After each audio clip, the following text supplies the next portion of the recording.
Assalamualaikum. Nama saya Ahmad Daniel bin Zulkifli Muhammad.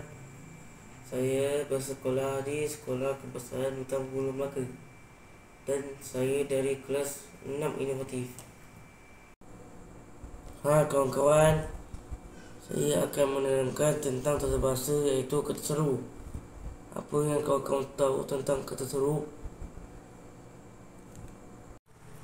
Kata seru ialah kata yang digunakan untuk menggambarkan perasaan seseorang seperti marah, sedih, gembira, sakit, marah dan sebagainya. Cara penggunaan kata seru disesuaikan dengan intonasi, nada tinggi atau menurun. Kawan-kawan, apakah contoh kata seru? Kata seru ialah amboi, wah, syabas, hai, cis dan sebagainya. Baiklah, sekarang kita masuk pula cara menggunakan ayat kata seru. Kata seru amboi digunakan untuk meluahkan perasaan kagum atau terkejut. Contoh ayat: amboi, cantiknya basikal awak Ali, boleh saya pinjam sekejap?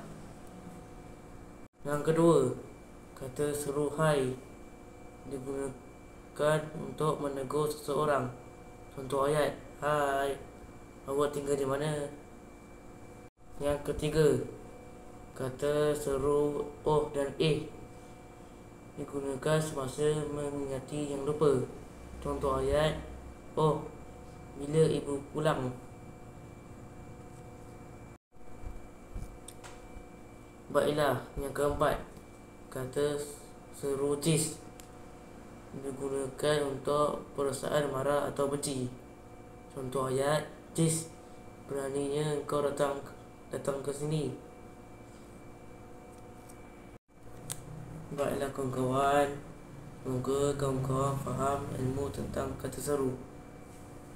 Harap kawan-kawan faham penerangan dari saya. Saya sudahi dengan ucapan terima kasih. Assalamualaikum warahmatullahi wabarakatuh.